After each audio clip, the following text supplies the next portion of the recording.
तो हेलो दोस्तों, आज हम लोग शुरू करने हैं लेक्चर 11 सोल प्रोप्राइटरशिप। एकल स्वामित्व का मीनिंग क्या होता है, कैरेक्टरिस्टिक क्या होता है और मेरिट और डिमेरिट सब कुछ देखेंगे एक ही वीडियो में। तो सबसे पहले शुरुआत करते हैं डिफिनेशन से। मीनिंग क्या होता है सोल प्रोप्राइटरशिप का, इंग्लिश हिंदी दोनों देखेंगे। सबसे पहले इंग्लिश में देखते हैं। Soul proprietorship is an enterprise own exclusively by one natural person.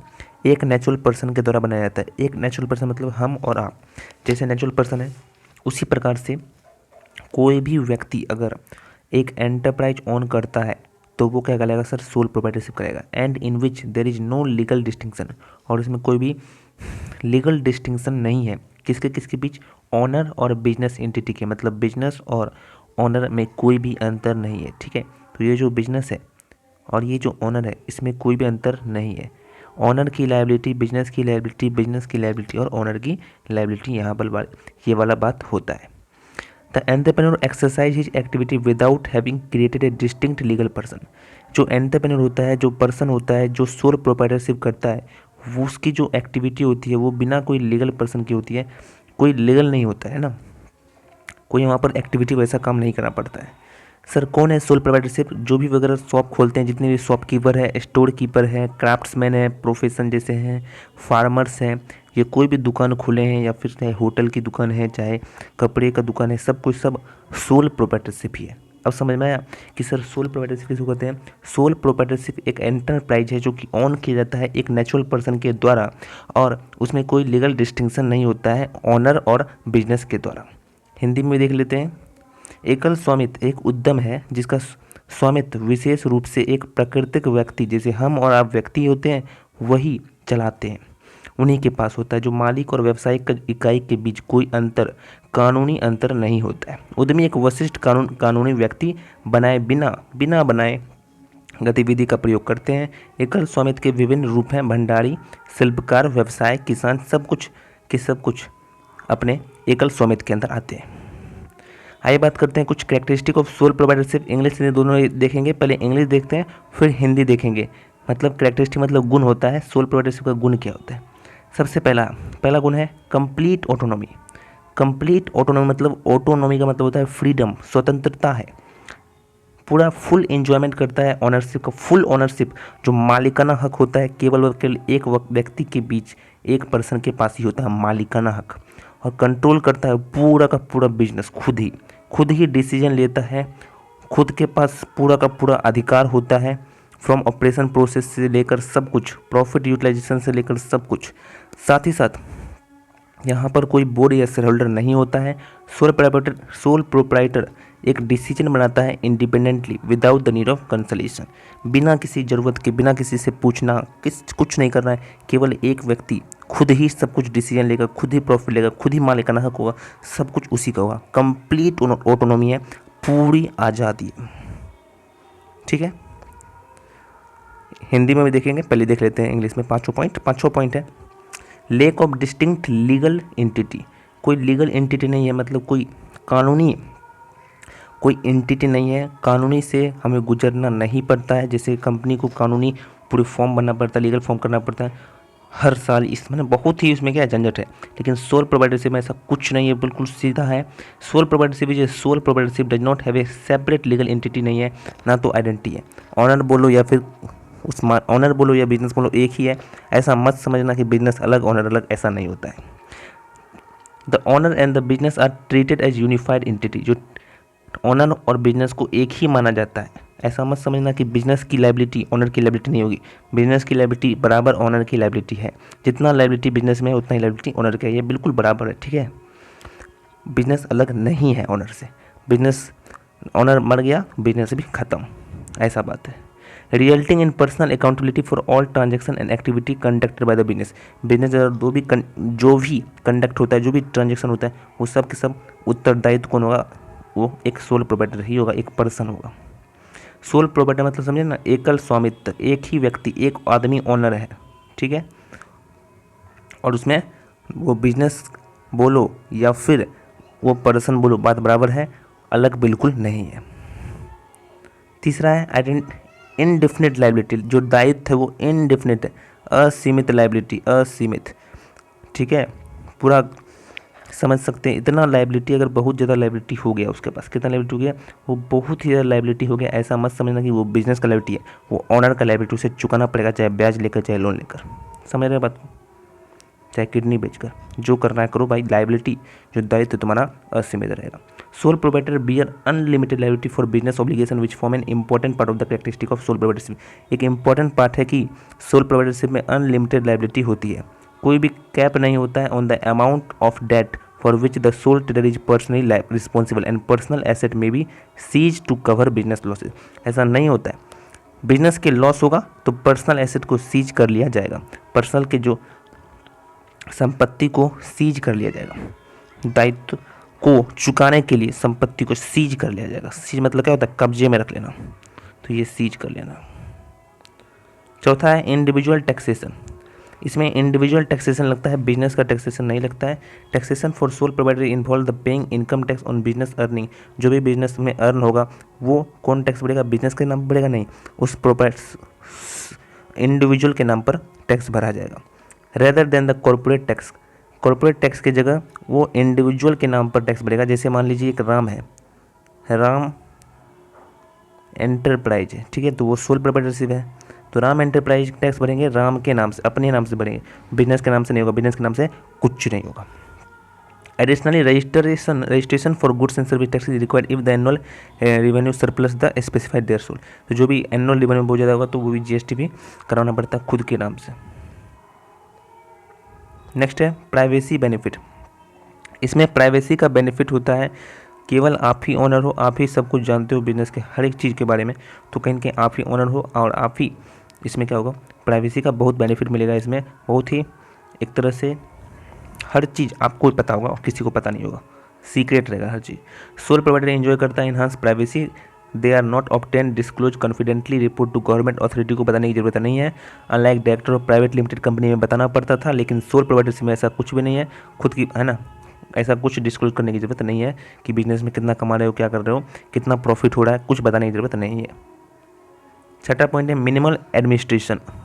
Minimal administrative obligation क्या होता है कि यहाँ पर जब खोलने के लिए बहुत ही कम से कम एडमिनिस्ट्रेटिव फीलिंग ऑब्लिगेशन लगता है, फॉर्म वगैरह बहुत ही कम भरना पड़ता है, ऐसा कोई लफड़ा उसमें नहीं होता ज़्यादा, ठीक है। तो यही सोल प्रोवाइडर्स की खास बात यही है कि इसमें कम से कम एडमिनिस्ट्रेटिव जो प्रबंधक वगैरह जो काम होता है शासन का, साथ ही साथ जो भी कानूनी प्रक्रिया होता है बिजनेस को खोलने में, बहुत कम लगता है। Unlike a complex business structure, sole trader exempt from filing extensive document को भरने से वो बचते हैं। जैसे कंपनी में को खोलने में बहुत से डॉक्यूमेंट को भरने पड़ते थे, फाइल करने पड़ते थे, ऐसा इसमें नहीं है, ठीक है, यही बोल रहा है इसमें। चलिए एक बार हिंदी में देख लेते हैं कैरेक्टरिस्टिक को, उसके बाद हम लोग एडवांटेज देखेंगे। कैरेक्टरिस्टिक हिंदी में देख लेते हैं, ठीक है। चलिए, एकल स्वामित्व की प्रमुख विशेषताएं, जो चीज़ इंग्लिश में देखें वही हिंदी में है। एकल स्वामित्व की प्रमुख विशेषताएं, पहला है पूर्ण स्वायत्तता। पूर्ण स्वायत्तता, पूर्ण मतलब होता है कि पूरे तरीके से, स्वायत्तता मतलब कि आज़ादी। एकमात्र स्वामित्व यह है कि एकमात्र मालिक के रूप में आप अपने संपूर्ण व्यवसाय पर पूर्ण स्वामित्व और नियंत्रण का आनंद लेते हैं। निर्णय लेने का अधिकार परिचालन प्रक्रिया से लेकर विस्तार या लाभ उपयोग के संबंध में रणनीति विकल्प तक कई पहलुओं तक फैला हुआ है। बोर्ड और शेयरधारकों वाले निगमों के विपरीत एकमात्र मालिक परामर्श की आवश्यकता के बिना स्वतंत्र रूप से निर्णय लेते हैं। चलिए, दूसरा है विशिष्ट कानूनी इकाई का अभाव होता है, इसमें कोई कानूनी इकाई से गुजरना नहीं पड़ता है।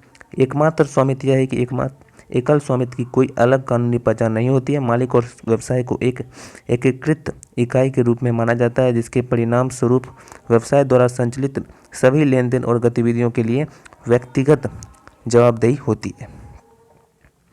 अगला है तीसरा, अनिश्चितकालीन दायित्व होता है, इनडिफिनिट लायबिलिटी होता है। एकमात्र मालिक व्यावसायिक दायित्व के लिए असीमित दायित्व वहन करते हैं, जो एकल स्वामित्व की विशेषताएं का एक महत्वपूर्ण हिस्सा है। ऋण की राशि पर कोई सीमा नहीं है, जिसके लिए एकमात्र व्यापारी व्यक्तिगत रूप से जिम्मेदार होते हैं।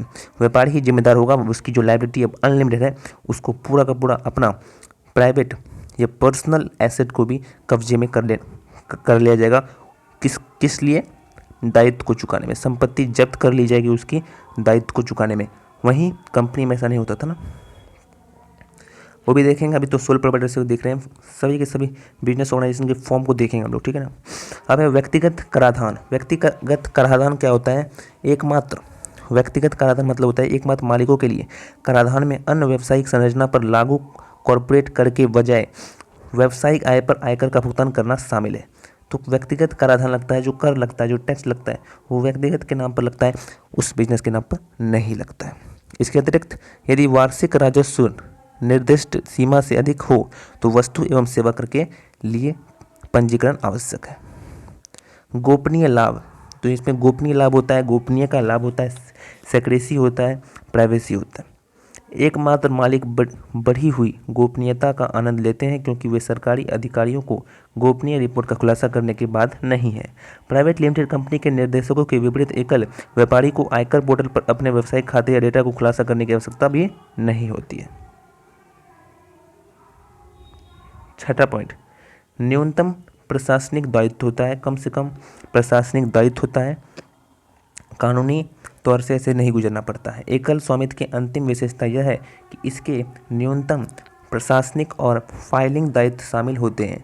अधिक जटिल व्यावसायिक संरचनाओं के विपरीत एकल व्यापारी को कंपनी हाउस के साथ व्यापक दस्तावेज दाखिल करने छूट दी जाती है, जिसमें प्राथमिक आवश्यकताएं वार्षिक स्व मूल्यांकन कर रिटर्न जमा करना है, ठीक है। हालांकि एकमात्र मालिकों के लिए कर उद्देश्य के लिए व्यावसायिक व्यय और आय का सटीक रिकॉर्ड बनाए रखना भी महत्वपूर्ण है, ठीक है ना। ये था 6 के 6 फीचर्स। अब चलते हैं मेरिट की तरफ कि क्या लाभ होता है, ठीक है। पहले इंग्लिश में देखेंगे फिर हिंदी में देखेंगे। Advantage of sole proprietorship, advantage बोलो या फिर मेरिट बोलो, बात तो बराबर है, ठीक है सर। चलिए देखते हैं, चलिए एडवांटेज देखते हैं फटाफट से। पहला है quick decision making. Quick decision making क्या होता है सर? कि रैपिड डिसीजन ले सकते हैं सोल प्रोप्राइटरशिप में। ये बहुत बड़ा इसका लाभ होता है कि किसी से पूछना नहीं पड़ता है, क्विक डिसीजन होता है। सोल प्रोप्राइटर में Swift and efficient business decision can be made by the owner के द्वारा बनता है, बिना कोई कंसलेशन के, बिना किसी पूछताछ के, बिना किसी से सलाह लिए। The lack of bureaucracy allow for promote decision making based on the proprietors experience and expertise. तो प्रोप्राइटर के अपने एक्सपीरियंस, अपने अनुभव के अनुसार, अपने खुद के स्वामित्व के अनुसार वो क्या करता है, वो खुद ही निर्णय लेता है, डिसीजन लेता है। तो तुरंत डिसीजन ले पाता है क्योंकि खुद ही वो मालिक है, सारा करता धरता सब कुछ वही करता है। दूसरा simplicity in establish and closure. Establish करने में, बिजनेस को चालू करने में और बंद करने में सोल प्रोप्राइटरशिप कुछ नहीं लगता, बहुत ज़्यादा समय नहीं लगता है, रैपिड हो जाता है, कोई उसमें कानूनी कार्रवाई या कानूनी तौर से नहीं गुजरना पड़ता है। एस्टेब्लिशिंग एंड क्लोजिंग, एस्टेब्लिश मतलब स्थापित करना, क्लोजिंग मतलब बंद करना। सोल प्रोप्राइटरशिप को concern in the straight forward process, सीधा सीधा प्रोसेस है, as it is own and manage by a single individual, क्योंकि ये ऑन किया जाता है, ये चलाया जाता है और मैनेज किया जाता है एक ही पर्सन के द्वारा। द प्रोवाइडर है the flexibility to initiate the terminate the business with minimal legal requirement, से गुजरना पड़ता है, कम से कम कानूनी जो भी दायरा होता है वहाँ से गुजरना पड़ता है, बस उतना ज़्यादा उन्हें झंझट नहीं होता है, ठीक है। मेकिंग द ओवरऑल प्रोसेस अनकम्प्लिकेटेड होता है, बहुत ज़्यादा कॉम्प्लिकेटेड नहीं होता है, बिल्कुल आसान होता है चालू करने में भी और बंद करने में भी। तीसरा पर्सनल सुपरविजन एंड कंट्रोल, खुद का सुपरविजन होता है, खुद ही देखता है और खुद ही कंट्रोल करता है। With the provider acting as the both manager and owner, जो प्रोवाइडर होता है वो खुद ही सारा का सारा काम करता है, मैनेजर का भी काम करता है और ओनर का भी काम करता है। Personal relationship with stakeholder सच है, चाहे कस्टमर है, चाहे सप्लायर है, चाहे एम्प्लॉय है, वो आसानी से क्या कर सकता है, मेंटेन कर सकता है। This dual role of contribute to the goodwill of the business, यही ड्यूअल रोल, जो डबल रोल कर रहे हैं एक ही पर्सन, वो क्या करता है, गुडविल योगदान करता है, मतलब ख्याति उन्हें बहुत बढ़ाता है उनके बिजनेस में, ठीक है। And fostering a more direct and hand on approach to management में। चौथा है सेक्रेसी एंड कॉन्फिडेंसली, पूरा प्राइवेसी रहता है, गुप्त रहता है हर एक बात, और कॉन्फिडेंसली भी रहता है, ठीक है। हाई लेवल ऑफ कॉन्फिडेंट उन्हें मिलता है क्योंकि सब कुछ क्या है, प्राइवेट है, सब कुछ प्राइवेट, उन्हें कोई भी बताने की जरूरत, गुप्त रखने की गुप्त होता है और कोई भी बताने की जरूरत नहीं होता है। जो सोल प्रोवाइडर होता है वो स्ट्रक्चर अलाउ करता है high level of confidence in the business matter में, the proprietor being solely responsible for the business, जो प्रोपाइटर है वो क्या है, सोलली है, रिस्पॉन्सिबल है बिजनेस के लिए, और ऑब्टेन नहीं करता है disclose the financial account publicly, तो उसे कोई भी ज़रूरत नहीं होती कि वो पब्लिक के सामने वो अपना फाइनेंशियल स्टेटमेंट को दिखाए। दिस ऑटोनॉमी, ये जो फ्रीडम मिला है ये इनेबल करता है preservation of strict commercial confidently, ताकि पता भी नहीं चलेगा किसी को कि कितना वो कमा रहा है। 5वां फ्लेक्सिबिलिटी होता है। किस चीज़ का फ्लेक्सिबिलिटी होता है? As a part of characteristic of sole proprietorship, sole proprietorship exhibit a high degree of flexibility, पूरे लचीलापन होता है, फ्लेक्सिबिलिटी होता है उसके बिजनेस में। Owner has the freedom, owner के पास फ्रीडम होता है, आज़ादी होती है कि वो बिजनेस को चलाए अपने हिसाब से। दिस इंक्लूड द एबिलिटी, यही जो एबिलिटी है वो उसका कैपिटल को और बढ़ाने का काम करता है, फंड को भी विड्रॉ करते हैं, साथ ही साथ वो मार्केट कंडीशन में भी के हिसाब से बदलाव लाते हैं खुद को। The inherent flexibility allow the provider to capitalise on favourable business scenarios, तो जो इनहेरेंट फ्लेक्सिबिलिटी क्या अलाउ करता है प्रोवाइडर को कि वो कैपिटलाइज क्या करे और फेवरेबल करे बिजनेस सिनेरी में, ताकि और भी ज़्यादा वो अपने कैपिटल को लगा सके, बिल्कुल फ्लेक्सिबल ढंग से खुद के मुताबिक वो चला सके। ये एडवांटेज था, इसका हिंदी देखते हैं एडवांटेज का, ठीक है। ये था प्रमुख विशेषताएं। चलिए ये है एकल स्वामित्व के लाभ क्या क्या हैं। एकल स्वामित्व के लाभ क्या क्या हैं? एकल स्वामित्व की विभिन्न विशेषताएं पर चर्चा करने के बाद आइए अब एक व्यावसायिक इकाई के रूप में इनके लाभ भी नज़र डालें। पहला है त्वरित निर्णय लेना, तुरंत निर्णय लेना।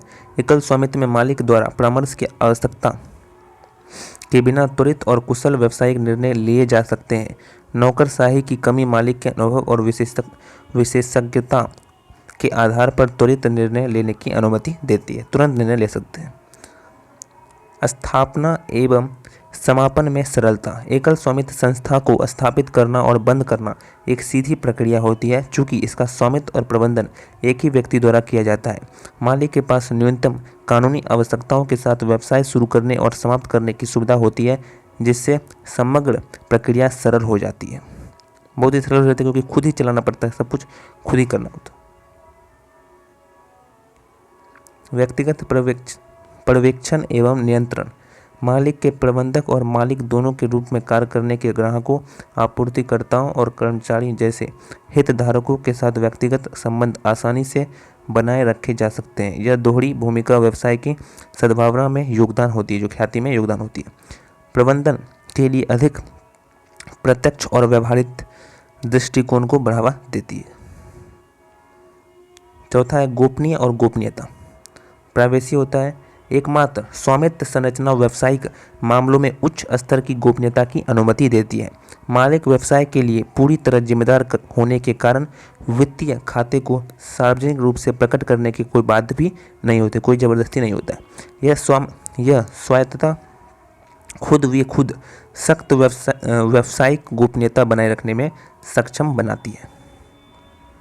लचीलापन, एकल स्वामित्व की विशेषता के भाग के रूप में एकल स्वामित्व उच्च स्तर के लचीलेपन का प्रदर्शन करता है। मालिक को अपने पसंद के अनुसार व्यवसाय संचालित करने की स्वतंत्रता है। इसमें अतिरिक्त पूंजी निवेश करने, धन निकालने या बदलती बाजार स्थिति के अनुसार अनुकूल ढलने की क्षमता शामिल है।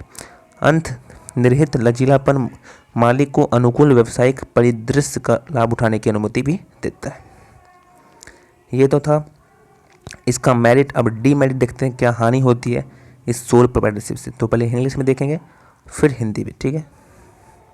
This advantage of sole proprietorship after the characteristic of sole proprietorship और एडवांटेज दोनों देख लिया।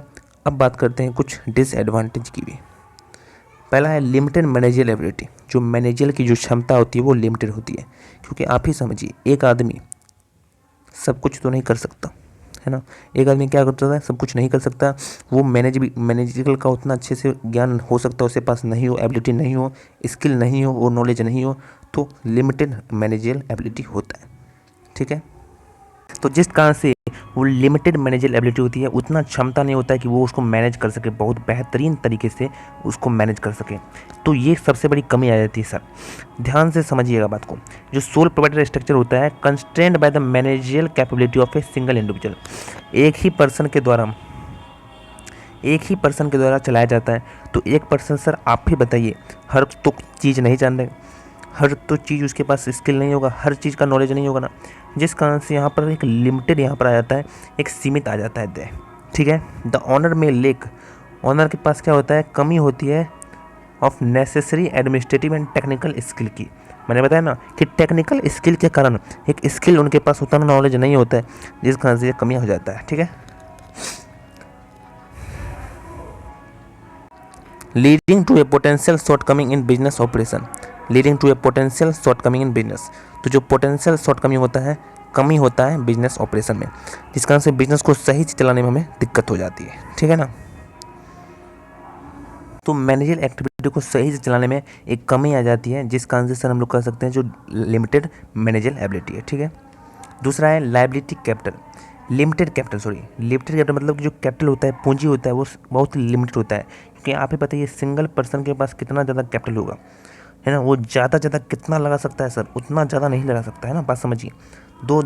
10 15 20 व्यक्ति होंगे तो अपना अपना लगाएंगे तो सर कितना हो जाएगा, और बिजनेस भी क्या होगा, बहुत ज़्यादा ग्रोथ करेगा। तो वही बोल रहा है यहाँ पर, वही यहाँ पर क्या बोल रहा है कि due to the sole proprietor owner investment, ये सोल प्रोप्राइटरशिप टाइपिकली जो लिमिटेड इक्विटी होगा, उसके पास लिमिटेड इक्विटी मतलब कैपिटल होता है, पूंजी होता है, ठीक है ना। तो लिमिटेड पूंजी होगा, जिस कारण से क्या होगा, द रेस्ट्रिक्टेड कैपिटल क्या होगा, बहुत ही कम होगा, may be proven insufficient for significant venture in manufacturing and marketing of goods and service. तो गुड्स और सर्विस को वो उतने अच्छे से मैन्युफैक्चर नहीं कर पाएगा, उतने अच्छे से मैन्युफैक्चर नहीं कर पाएगा, और साथ साथ मार्केटिंग नहीं कर पाएगा, और ग्रोथ भी बिजनेस का बहुत ही धीरे होगा और कम ही होगा, उतना नहीं हो पाएगा। वो बस जीविका चलाने के लिए, वो लेवलीहुड के लिए कर सकते हैं।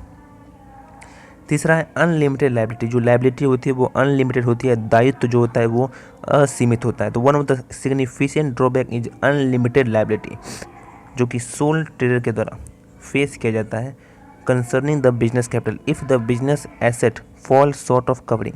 अगर जो बिजनेस का एसेट है, बिजनेस का जो संपत्ति है, वो क्या कर रहा है, fall short of covering. Short का मतलब क्या होता है कि कम पड़ रहा है।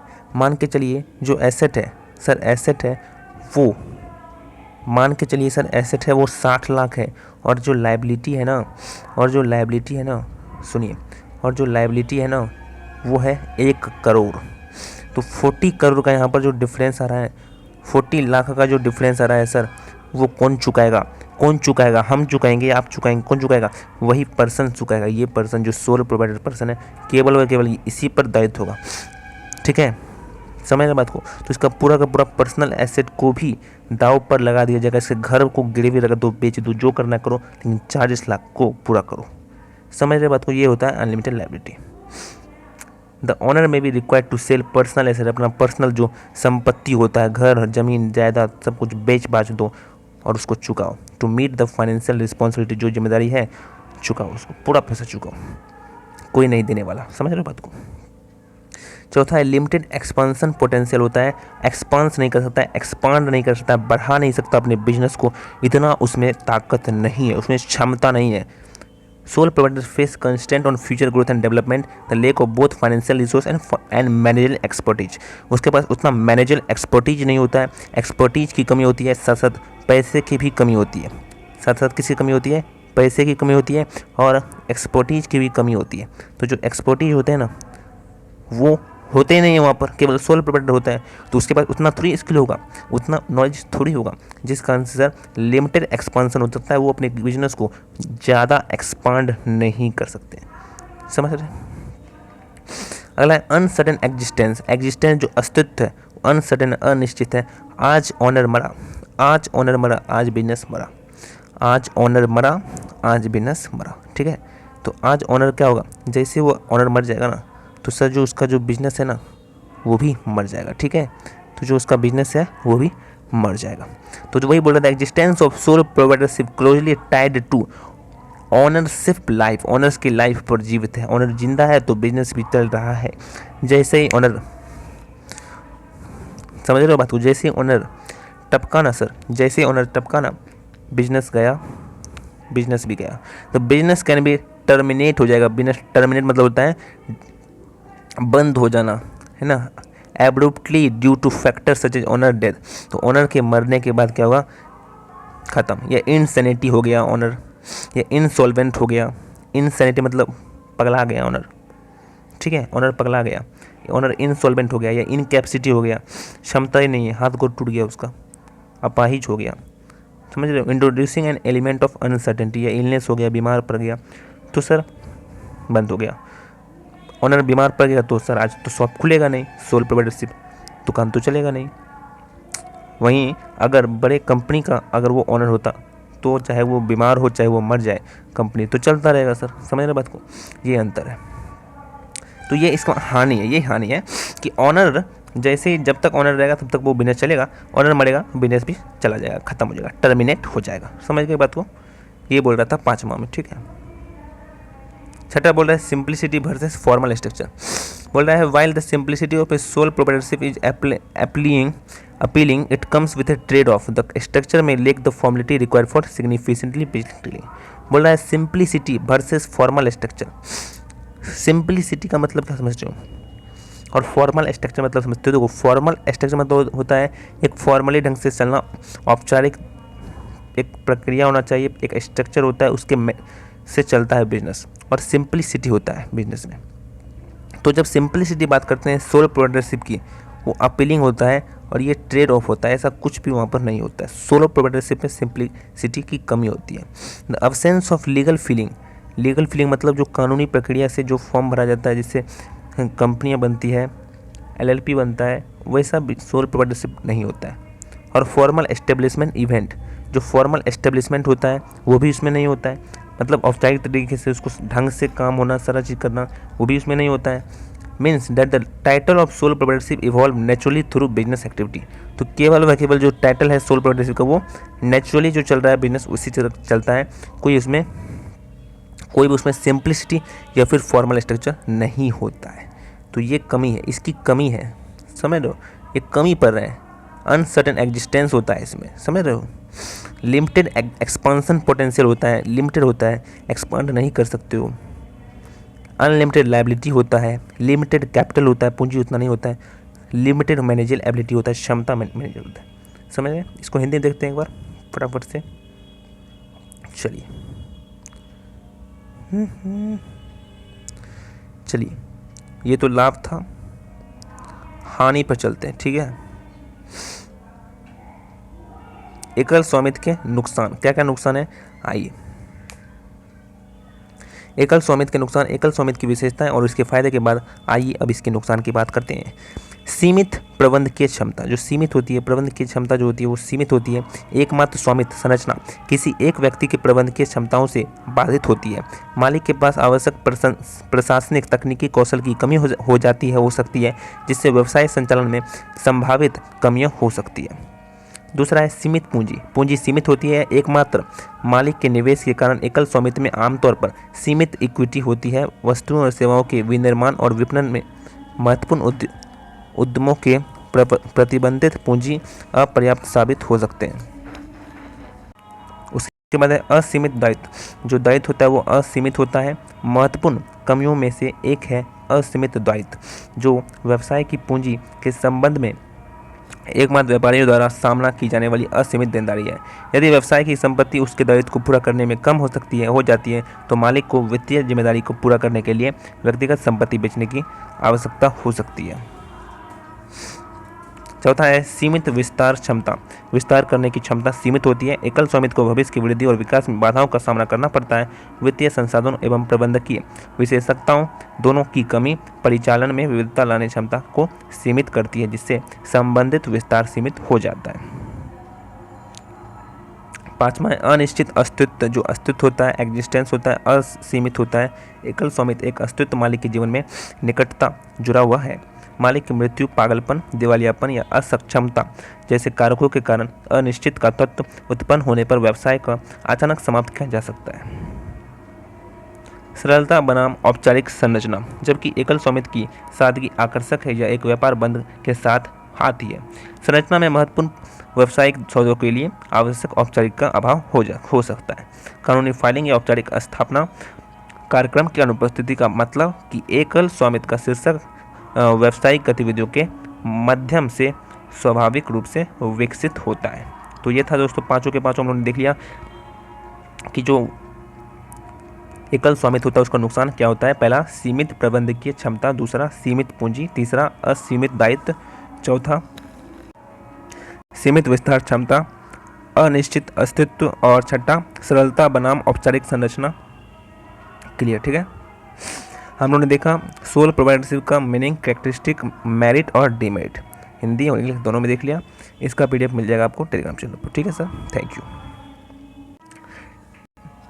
टेलीग्राम चैनल का जो लिंक है वो डिस्क्रिप्शन में दिया है, ज्वाइन कर लीजिएगा, थैंक यू।